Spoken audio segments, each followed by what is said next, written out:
I was having a look on IGN's website recently, and I saw a quote. It turns out that a successful gamer is strategic and technically knowledgeable, and has good timing.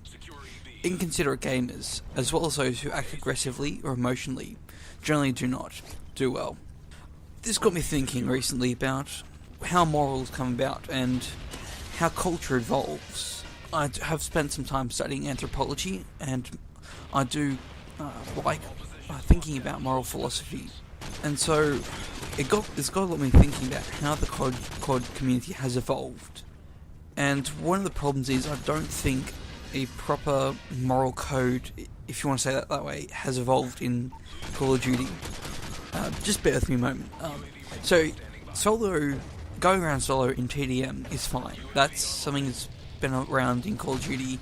You know, not everyone has a team they can rely on to be on regularly, so a lot of people, including myself, do actually enjoy just going online, having some fun.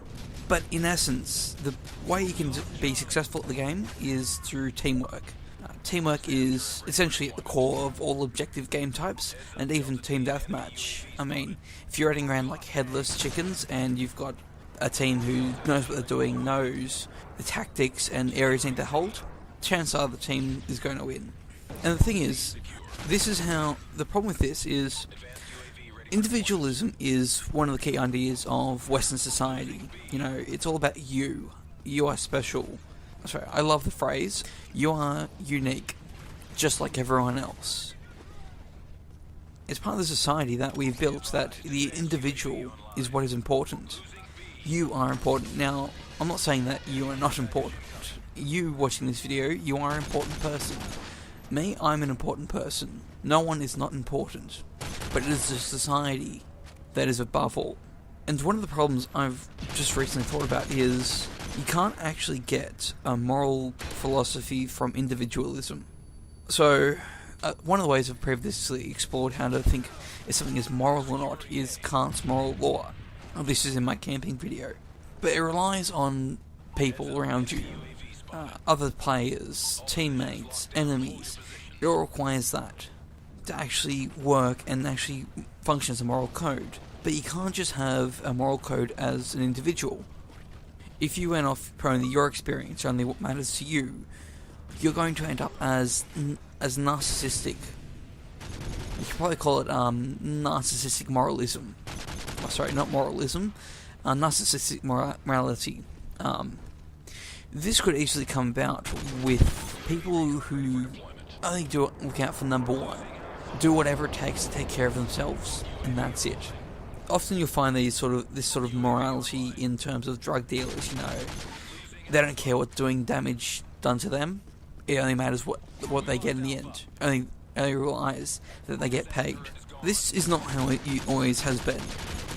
Societies used to develop in terms of that the society would have a say in what the individual does. Best way to say this is arranged marriages, especially in royal families. The original idea was that it was to solidify peace and gain power for the country, and it was that the royal family was asked to sacrifice what they wanted for the sake of the country.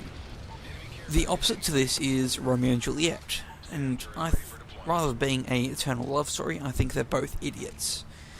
They both go around having in this secret affair and end up causing practically a gang war out of two rival houses. It's not a thing, they're both idiots. Now, this is where I come to in games. People only look out for number one. People only think about themselves. Yeah, Romeo only thought about Romeo in terms of Juliet. Probably doesn't make so much sense. Alright, let's try that again. Romeo was only looking out for his interests, not the interests of society in general. And this is one of the major issues with Call of Duty. People are only looking out for number one. People are only looking to have fun for themselves. Yes, that having fun is important, but other people having fun is important as well. And here's one of the things I thought about. Now, the player is rewarded for doing well. The player is rewarded for getting kills. The player is rewarded consistently. And I don't think that's how these sort of games should evolve. If any games developer does hear this, I highly doubt it. because chances are no one's probably going to see this video. But the fact is that you shouldn't be rewarding the player as an individual, because the player is going to do whatever it takes to get that reward, to get that, and that's what's happened in Call of Duty. What it should be is the team rewarded. Now what I'm proposing would be a team-based kill streaks almost. That whenever when the team got to a certain point, the individual player could elect a certain kill streak or a certain point streak that would come out of the team's result. And that's a game I would like to play, one where the team gets the points and the player isn't rewarded.